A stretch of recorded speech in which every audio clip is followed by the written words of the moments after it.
Halo teman-teman, apa kabar kalian semuanya? Semoga kalian semua baik-baik saja dan dalam keadaan sehat selalu. Maaf sebelumnya, sudah sangat lama saya tidak melanjutkan konten spoiler saya ini dikarenakan beberapa bulan ini keadaan kesehatan saya kurang baik. Dan untuk tidak banyak basa-basi di depan, mari kita lanjutkan alur film anime Samurai X Sang Batosai.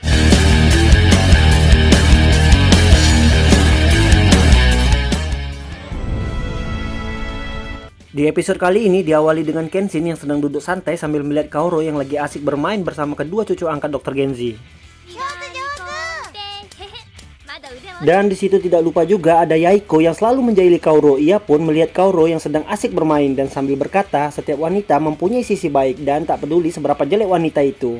Kenshin yang melihat waktu sudah memasuki jam makan siang, ia pun segera hendak menyediakan hidangan makanan. Kaoru dan Yaiko yang melihat Kenshin bergegas menyiapkan makanan, ia pun menanyakan kepada Kenshin hidangan apa hari ini. Kenshin pun menjelaskan kepada mereka sama seperti biasanya. Kaoru yang merasa bosan pun ia berpikir sejenak dan langsung lari menuju ke gudang untuk mengambil sesuatu. Ternyata Kaoru mengambil lukisan tua peninggalan kakeknya untuk dijual agar hari ini mereka pun dapat makan di luar.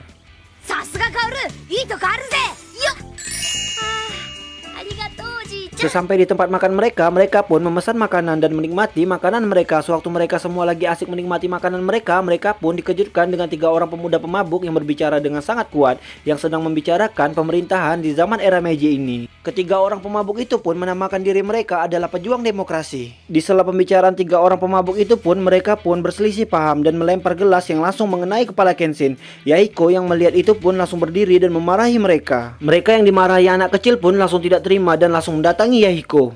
Dan di sini kita dikenalkan dengan seorang pria misterius yang identik dengan baju putihnya dan rambut jingkraknya.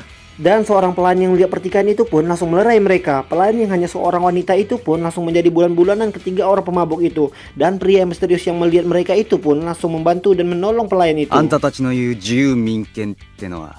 Pria misterius itu pun langsung menantang ketiga orang pemabuk itu untuk berkelahi di luar. Sembari berkata ia tidak suka melihat ketidakadilan, menindas yang lemah dan mengatasnamakan perjuangan demokrasi. Ketiga orang pemabuk yang melihat pria misterius itu hanya seorang diri, dengan sangat yakinnya mereka pun langsung menerima tantangan pria misterius itu dan langsung segera menuju keluar. Ketika mereka semua sudah berada di luar dengan ditontonnya warga yang kebetulan ada di situ, dengan sangat yakinnya ketiga orang pemabuk itu mengolok dan meremehkan pria misterius itu.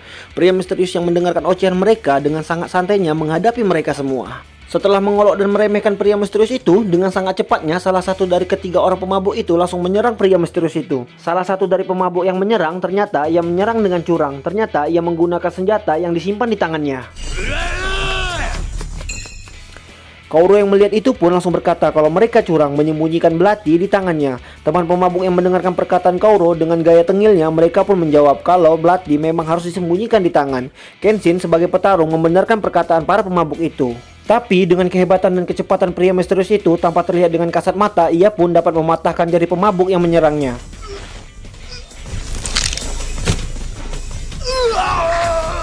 Setelah mematahkan jari pemabuk yang menyerangnya, dengan sekali sentilan pria misterius itu pun dengan sangat mudahnya ia merobohkan pemabuk yang menyerangnya itu.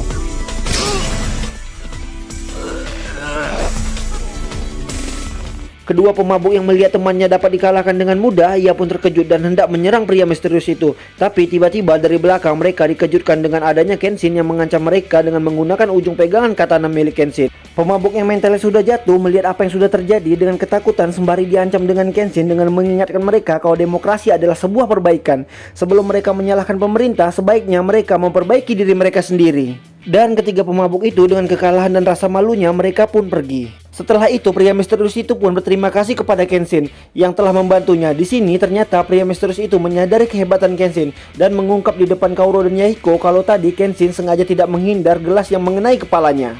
Walaupun Kenshin sebenarnya dapat menghindari gelas itu, tapi ia sengaja tidak menghindari agar gelas itu tidak mengenai kepala Kaoru. Dan sebelum pergi, pria misterius itu dengan candanya sempat menantang Kenshin untuk berduel dengannya. Kenshin pun dengan rendah hati ia langsung menyatakan kekalahannya.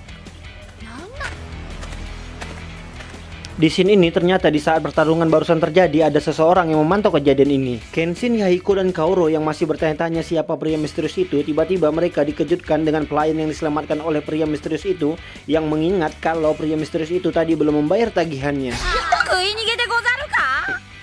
Singkat cerita, di malam hari, pria misterius itu di kediamannya didatangi dengan seseorang yang memantaunya di pertarungannya tadi siang. Ternyata itu adalah Himura, seseorang yang sangat dendam terhadap Kenshin yang pernah dikalahkan Kenshin di judo milik Kaoru. Maksud Himura bertemu dengan pria misterius, ternyata ia melihat kemampuan pria misterius ini. Himura pun bermaksud untuk membayar pria misterius ini untuk membunuh Kenshin. Pria misterius membantah kalau dia bukanlah pembunuh bayaran, tetapi selama ini ia hanya menikmati pertarungannya. Himura pun memberitahunya kalau Kenshin, pria yang ditemuinya tadi siang, adalah Batosai, pembunuh legendaris yang telah lama menghilang. Pria misterius yang sudah mendengar rumor tentang Batosai, sang pembunuh legendaris, ia pun sangat bersemangat. Dan di malam itu juga ia langsung bergegas ke tempat Kenshin dengan membawa pedang yang sangat besar yang dimilikinya yang bernama Sanbato untuk menantang Kenshin dan mengalahkan Kenshin. Dengan arahan dan hasutan Himura yang sangat dendam dengan Kenshin, pria misterius itu pun langsung menuju ke tempat Kenshin. Kenshin yang di malam itu yang sedang bersantai menjelang tidur mereka, yang sedang menikmati secangkir teh, tiba-tiba dengan insting petarungnya ia pun menyadari kedatangan tamu yang tak diundang, yaitu pria misterius yang ingin menantangnya bertarung. Dan Kenshin bergegas keluar dengan membawa katana miliknya yang diikuti Kaoru dan Yahiko yang tidak mengetahui apa-apa. Di luar, ia pun langsung disambut oleh pria misterius itu. Kenshin yang mengetahui apa maksud dan tujuan pria misterius itu, dengan ramah ia menyambut kedatangan pria misterius itu. Pria misterius itu pun langsung menyampaikan apa maksud dan tujuannya datang ke tempat Kenshin. Kenshin pun tetap menanggapinya dengan ramah kalau ia tidak ada alasan untuk bertarung dengannya.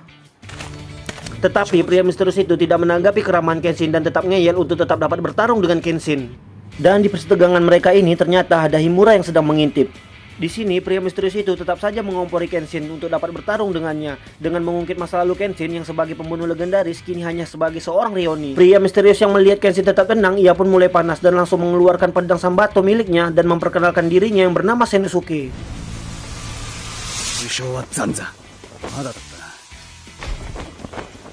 Sedikit informasi kalau pedang Sanbato yang dimiliki pria misterius itu yang sudah kita kenal namanya yaitu Senosuke adalah pedang yang terbesar yang pernah ada. Rumornya pedang Sanbato adalah pedang yang paling besar dan memiliki bobot yang sangat berat dan digunakan untuk membunuh pimpinan musuh berkuda dan semua pasukan yang ada.